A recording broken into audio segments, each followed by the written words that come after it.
Cześć, witam Was Energik w kolejnym odcinku To Było Grane, chociaż tak naprawdę, co prawda jest to Console Edition, ale mogłoby to być zwykłe To Było Grane i dzisiaj mam dla Was Legacy of Kain Defiance, a dlatego To Było Grane Console Edition, bo grę ogrywałem w wersji na Xboxa, aczkolwiek tak jak mówię, nie wiem do końca w sumie dlaczego na Xboxa, a nie na PC-cie. Chciałem sprawdzić jak to na Xboxie wygląda, chyba to jest jedyne wytłumaczenie.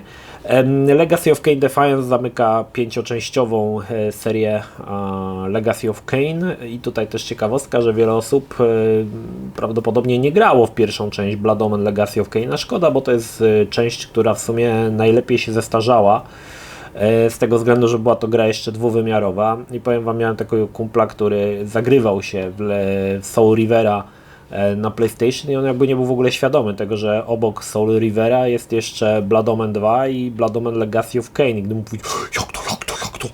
Natomiast faktycznie w tamtym czasie jakoś wtedy mnie może dziwiło, ale dzisiaj w sumie jak tak patrzę na to, to może nie jest to aż tak dziwne, bo faktycznie Blood Omen Legacy of Kain był tytułem, który dzisiaj już jest taki mocno archaiczny, jeżeli chodzi o mechanikę, aczkolwiek pod kątem oprawy to, tak jak mówię, nie zestarzał się aż tak bardzo.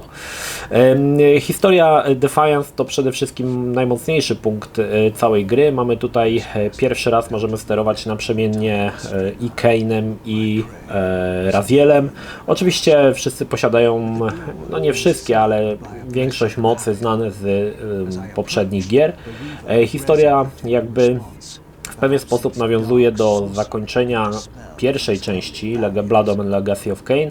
Ci co nie wiedzą, były dwie możliwości, znaczy dwa zakończenia. W jednym Kain mógł się poświęcić dla dobra świata Nosgoth, a w drugim zostawał jakby władcą wampirów, niszczył te Pillars of Nosgoth, i jakby cały świat pogrążał się w chaosie. Tym kanonicznym zakończeniem okazało się to zakończenie drugie i tutaj jakby możemy to zobaczyć z innego kąta, jakby to zakończenie też go doświadczymy jakby tutaj właśnie w Defiance i to mi się właśnie podobało właśnie najbardziej, że jest dużo nawiązań do poprzednich części, nie tylko Soul Rivera, ale właśnie też do Legacy of Kain i w tym też do Blood Omen. Również w grze pojawiają się w zasadzie wszystkie postacie, znaczy w Defiance, większość postaci, które pojawiły się we wcześniejszych częściach, bo i pojawia się Mobius, wiadomo tam Kain i Raziel to jest oczywiste, pojawia się Mortanius, pojawia się Vorador, mamy też możliwość zetknięcia się z Janus Odryn, który tak naprawdę był postacią, która była w zasadzie tylko wyłącznie chyba wspominana gdzieś tam, nie przypominam sobie czy Janus był gdzieś, chyba nie. Był zawsze postacią gdzieś wspominaną jako ten pierwszy wampir, ale chyba żeśmy nigdy go nie spotkali koniec końców. A tutaj w zasadzie możemy się z nim wreszcie zetknąć. Także pod tym kątem Defiance był fajnym domknięciem całej pentalogii i uważam, że to wypadło naprawdę bardzo spoko. Aczkolwiek dzisiaj grając zauważyłem, że Defiance ma kilka dość sporych problemów ze sobą. Przede wszystkim gdzieś umknęły te fajne zagadki. Albo, nie wiem, wydawało mi się zawsze, że w Soul Riverze były świetne zagadki. Tutaj w Soul River, znaczy kiedy sterujemy Razielem, to są takie troszkę popłuczyny po tym, co było wcześniej.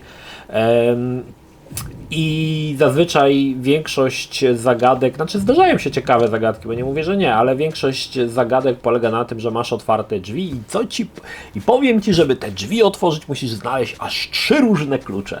I otwierasz te 3 różne klucze, dochodzisz do kolejnych drzwi i powiem Ci, że tu są zamknięte drzwi, ale musisz do otwarcia zebrać 2 różne klucze.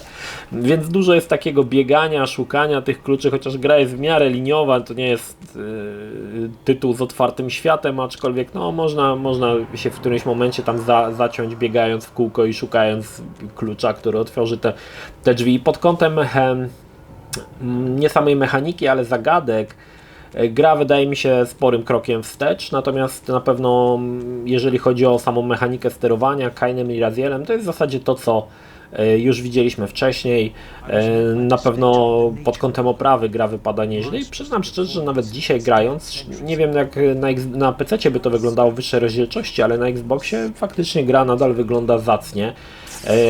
Widać, że to jest bardzo przebogate oteksturowanie i gra się w to naprawdę w porządku i muszę przyznać, że byłem zaskoczony, jak dobrze mi się w to grało, chociaż tak jak mówię, w którymś momencie, kiedy ogarnąłem, że cały czas trzeba zbierać 2 klucze do kolejnych drzwi, albo 3 klucze, to już mnie to zaczęło trochę faktycznie irytować.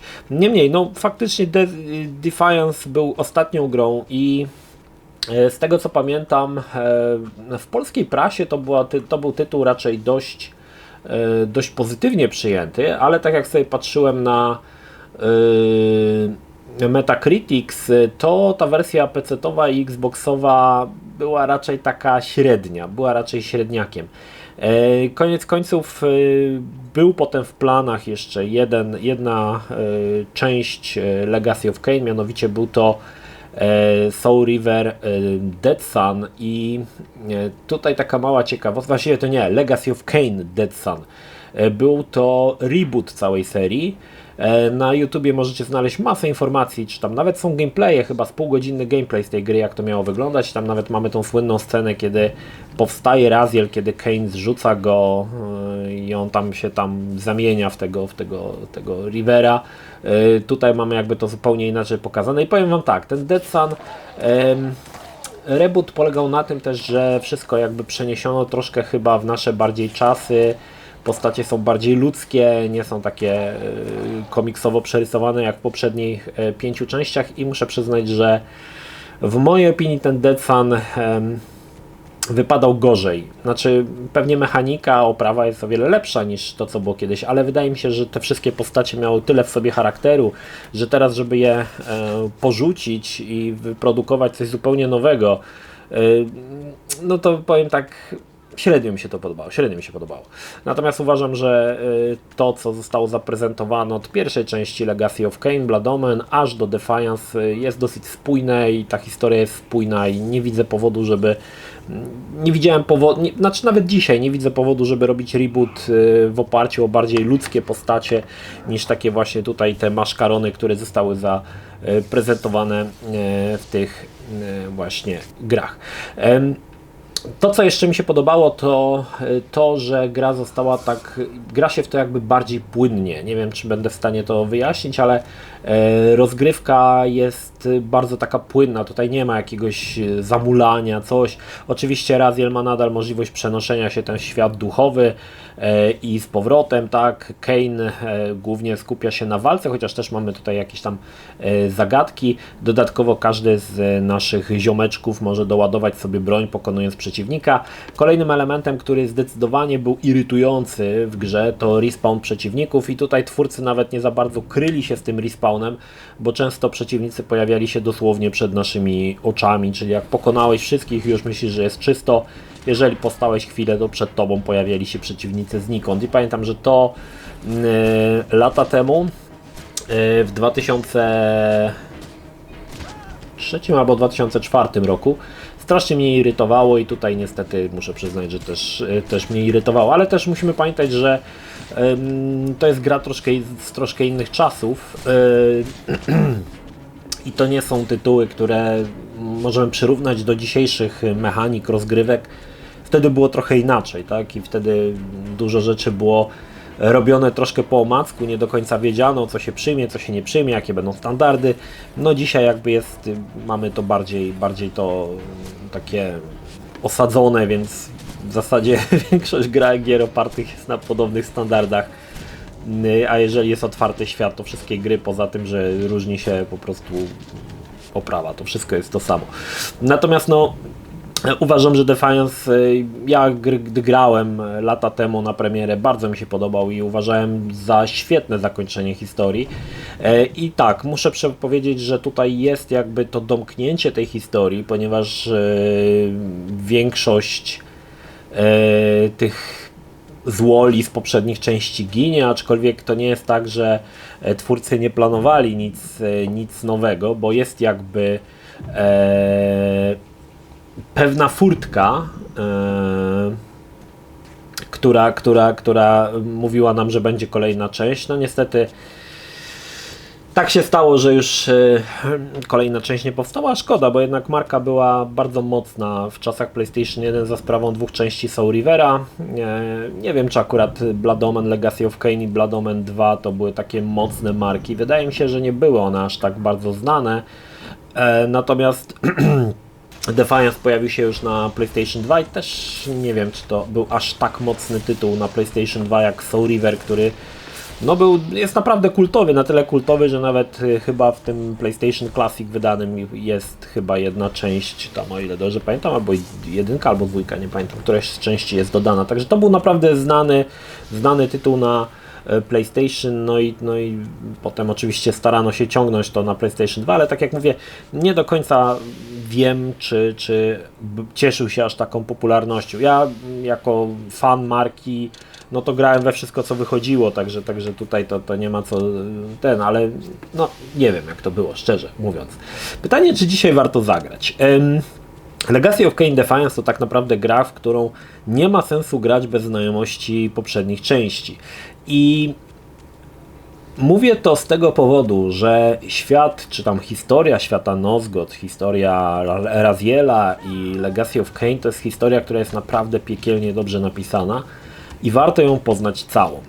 Nie jest to prosta historia, bo mamy tutaj cofanie się w czasie, cuda, niewidy i faktycznie czasami można się w tym wszystkim pogubić, ale warto poznać, wydaje mi się, całą historię świata Nosgoth, która jest naprawdę jedną z lepiej napisanych takich historii o wampirach przynajmniej, w jaką w grach spotkacie, bo nie jest to taka prosta historia, gdzie wszystko jest czarne albo białe i to, co nie wiem, w Soul Riverze Kain się wydawał, że jest złolem, potem nie do końca i tak dalej, to wszystko się tutaj fajnie fajnie się tutaj to wszystko miksuje ale jednak, żeby zagrać w Defiance, no trzeba znać poprzednie części, ponieważ postacie, które napotykamy, wydarzenia, które napotykamy, no gdzieś są umiejscowione w całej tej historii świata Nosgoth, która była przedstawiona w poprzednich grach. Oczywiście, jeżeli chcesz sobie pograć bez znajomych, no możesz sobie pograć, to nie ma problemu, tylko że w większości wypadków nie do końca będziesz wiedział, kim są postacie, które spotykasz, a skupisz się jedynie troszkę na gameplayu, który no tak naprawdę bez tej historii trochę nie ma sensu, bo w zasadzie ta fabuła to jest właśnie to, co tą grę pcha do przodu i tą chęć poznania, co będzie dalej. Także jeżeli zamierzacie sięgnąć po świat Nosgoth, to naprawdę polecam, bo są to gry naprawdę warte poznania i są to nie głupie gry, może tak? No to przypominam, że trzeba zacząć od Blood Omen Legacy of Kain, potem chyba był Soul River, 1 i 2, nie, 1 Soul River, a potem był Blood Omen 2, chyba, potem był Soul River 2 i na końcu jest Legacy of Kain Defiance i potem, co ciekawe, jak już skończycie Defiance, możecie sobie otworzyć YouTube'a i poszukać Legacy of Kain Dead Sun i zobaczyć, co twórcy planowali zrobić w związku z rebootem i sami podjąć decyzję, czy był to dobry pomysł, czy zły pomysł. Ja uważam, że to, co prezentowało Dead Sun, było zbyt dużym odejściem od tego, co marka wypracowała od lata i no nie jest aż tak dobre jak faktycznie te 5 części, z którymi gracze już zdążyli okrzepnąć, tak, i przyzwyczaić się do nich. No ale nie mi to w sumie oceniać. Tak czy tak, Defiance dzisiaj broni się całkiem nieźle. Owszem, niektóre zagadki i te zbieranie tych kluczy jest irytujące, respawn jest irytujący, ale można to przełknąć. To nie jest gra na 60 godzin, że będziecie się przez 60 godzin z tym męczyli. Tytuł można zamknąć w około 12-13 godzin, myślę. No i przede wszystkim warto poznać zakończenie.